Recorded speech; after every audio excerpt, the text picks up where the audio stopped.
आसमां में खिलकर सूरज निकल रहा है। देखो आसमां में खिलकर सूरज निकल रहा है। देश का परचम अब ऊंचा उड़ रहा है। बरसों का अंधेरा रोशन हो रहा है। गरीब की रसोई से धुआं हट रहा है। मेरा देश मेरा देश मेरा देश, मेरा देश बदल रहा है, आगे बढ़ रहा है। मेरा देश बदल रहा है, आगे बढ़ रहा है।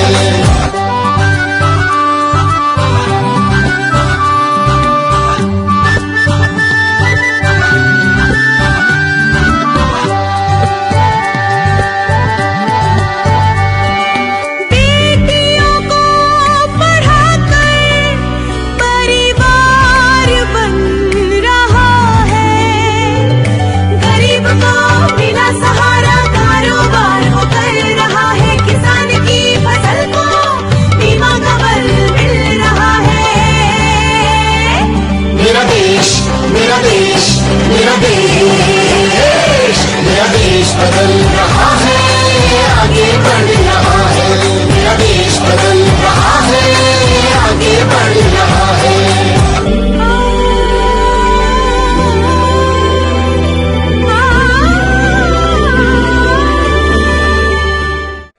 અમિતભાઈ શાહે એક શબ્દો કહેલા કે પૂરેપૂરા પરિશ્રમથી મારી ક્ષણ અને કણ હું ભારતીય જનતા પાર્ટીના સંગઠન માટે આપીશ. અને મિત્રો કહેતા મને આનંદ થાય છે, એક રાજ્ય નહીં, બે રાજ્ય નહીં, એમના પ્રમુખ પદ પછી આ દેશની અંદર અનેક રાજ્યો ભારતીય જનતા પાર્ટીએ સફળતાપૂર્વક સર કર્યા અને જનતા જનાર્દનને સેવા કરવાનો મોકો આપ્યો.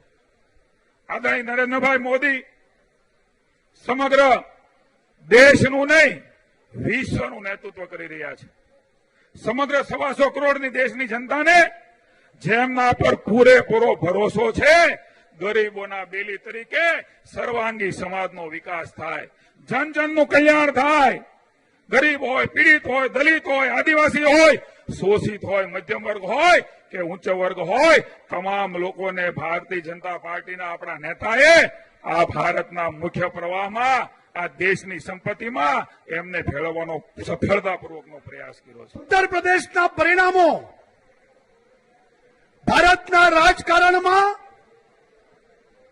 એક નવો ઇતિહાસ બનાવ્યો છે. અને એ ઇતિહાસ જેમના નેતૃત્વમાં બન્યો એવા આપણા રાષ્ટ્રીય અધ્યક્ષના, આપણા ગુજરાતના, આપણા માર્ગદર્શક માન્ય અમિતભાઈ શાહ, એમના નેતૃત્વમાં આ ઇતિહાસ બન્યો છે. અને એટલા માટે આ હરખની હેલી,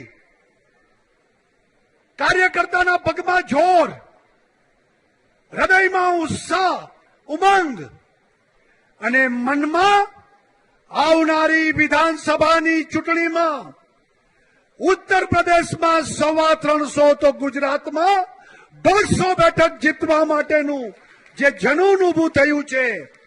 અને એટલા માટે આ વિરાટ વિજય સંકલ્પ સંમેલન આપણે આજે યોજ્યું છે.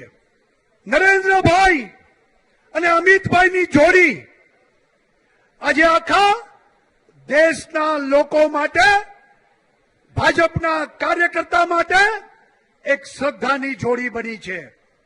જે રીતે આઝાદીના સંગ્રામમાં ગાંધીજી ને સરદાર એની જોડી હતી, એમ અત્યારે નરેન્દ્રભાઈ અને અમિતભાઈની જોડી આખા દેશનું શ્રદ્ધાનું કેન્દ્ર બન્યું છે.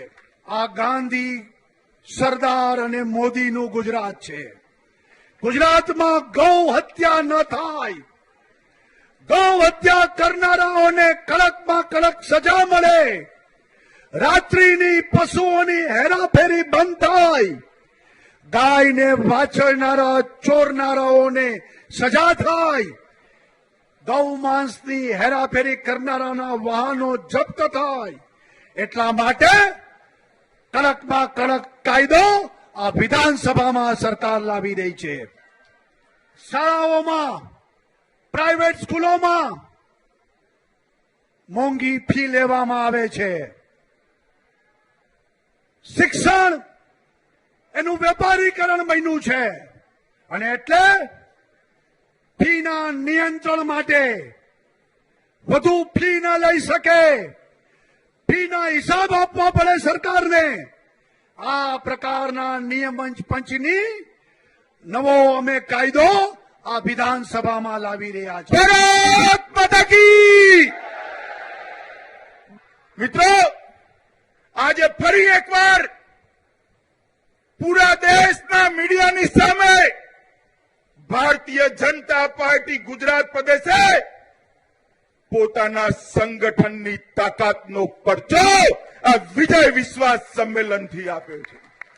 મિત્રો, આવા જ એક સંમેલનમાં ગંગાના કિનારે કાનપુરમાં ઉત્તર પ્રદેશના કાર્યકર્તાઓએ નિર્ણય કર્યો હતો કે આ વખતે ઉત્તર પ્રદેશની અંદર 300 થી વધારે સીટો વાળી સરકાર બનાવીશું.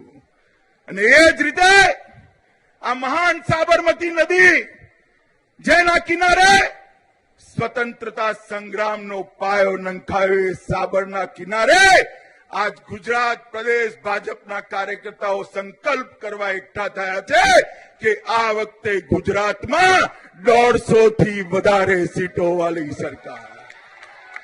મિત્રો, આ 5 રાજ્યોની ચૂંટણીના પરિણામ જે આયા છે એ નરેન્દ્રભાઈની દેશમાં લોકપ્રિયતાના પરિચાયક છે. મિત્રો, પરિચાયક છે. મિત્રો, આ ભારતીય જનતા પાર્ટીની વિજય યાત્રા અનેક કાર્યકર્તાઓના 50 થી વધુ વર્ષના બલિદાન અને તપશ્ચર્યાના કારણે થઈ છે. આ પાર્ટીનો વિકાસ અનેક બલિદાની કાર્યકર્તાઓના આધારે થયો છે. જનસંઘની સ્થાપનાથી આજના દિવસ સુધી 10 સભ્યોથી બનેલી આપણી ભારતીય જનતા પાર્ટી આજે 11 કરોડથી વધુ સભ્યો સાથે દેશની સૌથી મોટી પાર્ટી બની છે. ભારતીય જનસંઘની સ્થાપના થઈ એ વખતે જવાહરલાલ નહેરુ કટાક્ષ કરતા હતા કે 20वीं पीढ़ी तक सत्ता नहीं आएगी.